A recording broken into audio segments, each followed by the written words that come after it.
Hello everyone, welcome back to the FT Play channel. In this video, we'll be taking a look at another strange engine, the 5-stroke engine. This engine is claimed to have high thermal efficiency and low pollution. So without further ado, let's get started. 5-stroke engine is still a conceptual engine that was discovered not long ago, approximately around 2 decades ago in 2002 by Gerhard Schmidt. However, for some reason, its further development wasn't pursued by its founder, but was taken over by a company named Ilmor Engineering. This company succeeded in creating a prototype applied to a two-wheel vehicle. In terms of specifications, this prototype engine has a configuration of 3 cylinders with direct injection and is equipped with a turbocharger. What makes this 5-stroke engine even more unique is the configuration of its cylinders. The cylinders on the sides are named high-pressure cylinders with a total capacity of 700 cc, while the center cylinder, named the lower pressure cylinder, has a capacity of 778 cc. Adding them together, the prototype of this 5-stroke engine has a total capacity of 1578 cc.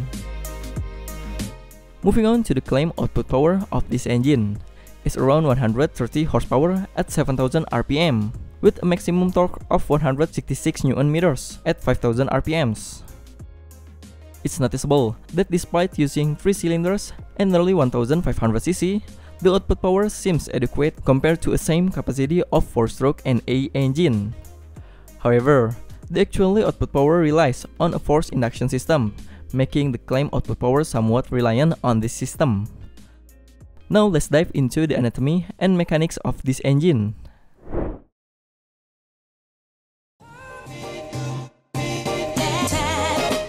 Overall, the parts used in the 4-stroke engine closely resemble those of a 4-stroke engine.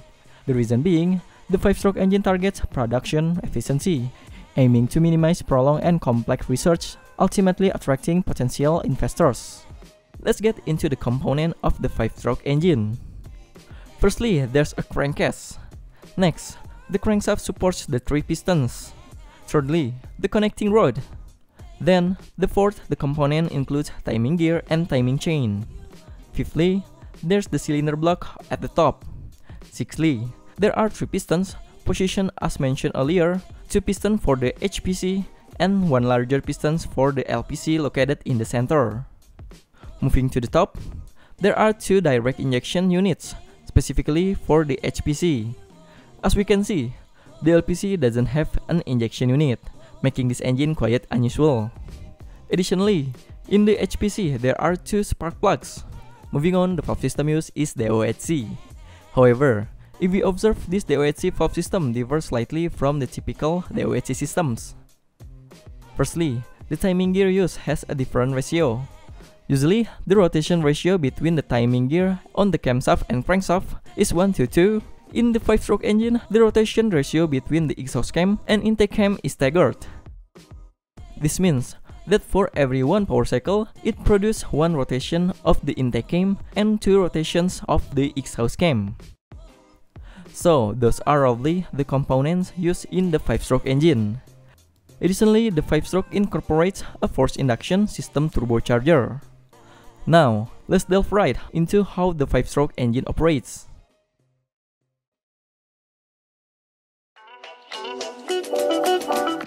In the 5-stroke engine, the operational system is actually quite identical to that of a standard 4-stroke engine. The only distinction lies in the central cylinder. Here, 3 pistons work simultaneously, and their mechanism operates in the same manner. To simplify, let's focus on the one HPC and the LPC in the center first. Let's begin with the first step, the intake phase. Similar to other engine, the first step in the 5-stroke engine is the intake phase. The piston moves from the TDC positions towards BDC, creating a vacuum that draws air from the atmosphere into the combustion chamber. For those who may not visualize it, the principle is akin to a syringe. Concurrently, as air enters, fuel injection takes place. This intake phase concludes as the piston reaches BDC or bottom dead center. Then, it moves on the second step, where the pistons, having reached BDC, moves back towards TDC to compress the air-fuel mixture. In the third step, once the piston reaches TDC, the compressed fuel is ignited by the spark plug, initiating the expansion or power stroke. Here, the piston is forced downward, channeling this energy towards the flywheel for the exhaust space and to repeat its power cycle. Alright, after the piston reaches BDC, it will move back towards TDC utilizing the energy stored in the flywheels. However, as we explained earlier, the exhaust gases that should exit will move towards the LPC or low pressure cylinder. The goal is none other than to make use of the residual air-fuel mixture that wasn't perfectly processed. As we know, in a direct injection system, there's a drawback regarding the imperfect air-fuel mixture compared to indirect injections due to the time required for the air-fuel mixing process. Hence, with the LPC in place, is expected to add a delay in the combustion process to utilize it more effectively. This process will continue until the piston in the LPC reaches BDC. Then after the LPC piston hits BDC, the subsequent thrust in the cylinder will channel the second energy to the flywheels. This step is also referred to as a second power stroke.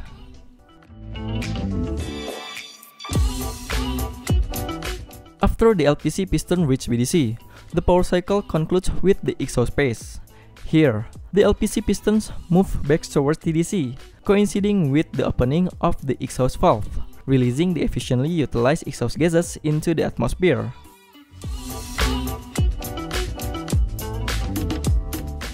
Yet, it doesn't stop there. We encounter two more unique aspects of the 5-stroke engine, where each pair of HPC operates simultaneously to supply the remaining fuel residues to the LPC. The addition of the LPC, or lower pressure cylinder, is anticipated to provide a solution of prevent wastage of raw fuel, reduce air pollution, and enhance thermal efficiency. However, upon deeper scrutiny, it's regrettable that this engine comes with several shortcomings.